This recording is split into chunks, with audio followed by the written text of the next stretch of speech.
Hello, once again, it's Foxy here, and today we're going to be taking a look at History Channel's Battle for the Pacific. Some of you might be asking, Foxy, didn't you already review this game? The answer to that is, well, yeah, sort of. Activision or whoever decided to release a completely different version of Battle for the Pacific for the PS2 and Wii, made by a different developer. The PS3, 360, and PC version was developed by the company called Cauldron Ltd, which I'll be referencing every now and then in this review.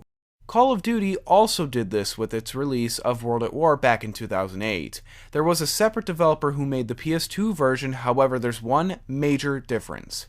Call of Duty changed the title of its PS2 release by adding the words Final Front at the end. Battle for the Pacific kept the same title for both versions. This may not sound like a big deal, but any unsuspecting person would have no idea that there's any differences between, say, the 360 and the PS2 copies of the game outside of, obviously, the graphics. Call of Duty, by adding Final Fronts to the title, at least raises a question as to why its name is a little bit different. Okay, so now that I've given you a little bit of a backstory here, let's move on and start off this review with the story of the game like I always do. Well, there really isn't that much to say. You're a soldier in the war fighting the enemy so that you can win and go home. It's pretty standard, boring World War II stuff.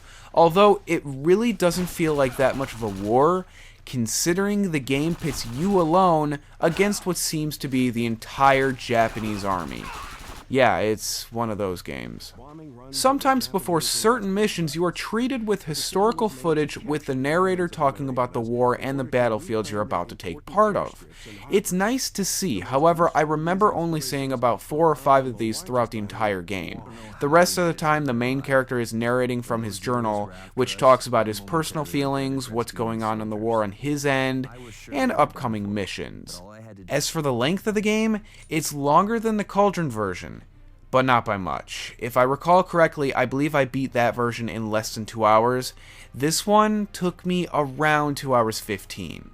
Next, let's focus on the graphics. I'll just be right up front, it looks like crap. But let's be realistic here. Did anyone in the world expect anything more? The in-game graphics I can deal with if I had to, but the cutscenes, if that's what these are supposed to be, are ridiculously poorly made. The problem isn't that it looks like shit per se. The problem is the frame rate. When explosions, or really anything at all, happens on screen, the frames drop a ridiculous amount. I'm not talking like the occasional dropped frame every now and then. I can handle that. I'm saying like a handful of frames at any given time, almost as if it's playing at 10 frames per second instead of the usual 30. Another issue I have that kinda has to do with the graphics is that majority of the levels look way too similar to each other. Like 7 out of 10 levels have you in the forest or the beach. Yeah, I realize this is kinda how it is in real life, but you gotta throw in some variety somewhere, or else it just feels like you're playing the same levels over and over and over again with slightly varying objectives. Hell, even the Cauldron version of this game had a much better level design, but I guess that really isn't saying much considering I bitched about the same thing in that version too. Oh, and it's worth noting that I'm recording this game off the PS3 with smoothing enabled. Certain games do look a little bit better with it off. Needless to say, this is not one of them. As for the sound, well, I can't say it's awful and I can't say it's great. It's more on the lines of being bland or flat out mediocre. People bitched heavily about how this game has horrific voice acting, and honestly, I don't think I can agree. Compared to some of the just absolute dirt shit awful voice acting I've heard in video games, anime, and quote, reality TV, I would just consider the acting in this game to be below average. Seriously, people, compare this to one of the awful dating shows on MTV back in, I don't know, 2005 or something. It's nowhere near as bad as that bullshit. I'm 19 and I'm a personal trainer, but I don't want to have to whip these guys into shape. Even if this guy isn't a professional basketball player, I'm hoping he's hung like one. If these guys don't clean their teeth, it probably means they have smelly balls. Next. Okay guys, get ready to go one-on-one. The controls in general are very stiff, but nowhere even in the same universe of bad like how the Cauldron version is. The aiming is slow and clunky, plus looking up and down is much slower than looking left to right, which I've always hated in first-person shooters.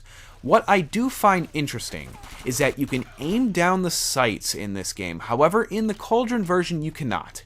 You just sort of point your gun forward and the gun slightly zooms in. Kinda funny when you think about it. The gameplay itself is nothing special. It's the typical linear shooter where you kill some enemies, you move forward, kill more enemies, do an objective, and then repeat that until the level is over. Sure, of course there's stuff that happens along the way, like turn sequences and whatnot, but really, it's stuff that's been done to death, or stuff that's so common in first-person shooters, it's not even worth taking the time to mention. You get a fairly small amount of weapons, including one that has a silencer. There isn't even a point of having it because the moment an enemy sees you, or the moment you fire with the silenced weapon, everyone starts shooting. You can't sneak up behind anyone either because most of the time, the passageways you have to take involve you coming towards the enemy head-on, with them facing you directly. So, a stealthy approach doesn't really exist in this game. The combat is really bland, plus the AI doesn't exactly put up that much of a challenge. This isn't even necessarily due to the AI being poor, which it is. The problem is that you have a life bar in this game that starts regenerating like 2 seconds after being shot. Not only that, but when you do get shot, not much gets taken from your life bar. So this makes the game far, far easier than I think any game should be, regardless of the difficulty. I played on both easy and normal and died maybe 3 times total. It's so bad that when playing on easy, you can walk towards a group of enemies, I don't know, like 100 feet away with a knife and come out just fine in the end. Okay, yeah, the game is not a simulator at all, but you should still never be able to do this.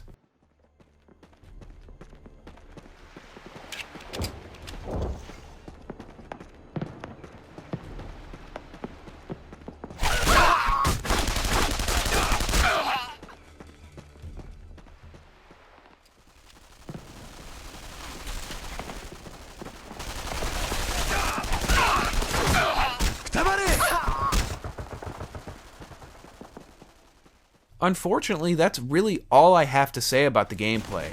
Sure, I could have talked more about the objectives in the game, but it's the typical stuff. You blow shit up, steal documents, and kill enemies. That's really about it. Once you've played the first 2 or 3 levels, you've played the entire game from beginning to end. Of course, that just leaves us now to my final thoughts. Is it worse than its Cauldron counterpart? Yes and no. The PS2 and Wii version is boring and mediocre, while its counterpart is laughably bad. Now, which of the two would you rather play? For me, it would without a doubt be the laughably bad game any day of the week. Why? Well, because even though it's a technically worse game, it's still far more enjoyable. Look, the last thing I ever want to be when playing a video game is bored. I don't give 2 shits if the game is good or bad, as long as I can get some enjoyment out of it. Obviously, let's take money out of this situation as well. I doubt many people would willingly spend a decent amount of money on a game they know going into it is going to be an awful broken mess. At least, one would hope. So with that said, everyone, this is the end of the review. I want to thank you all very much for watching, and take care.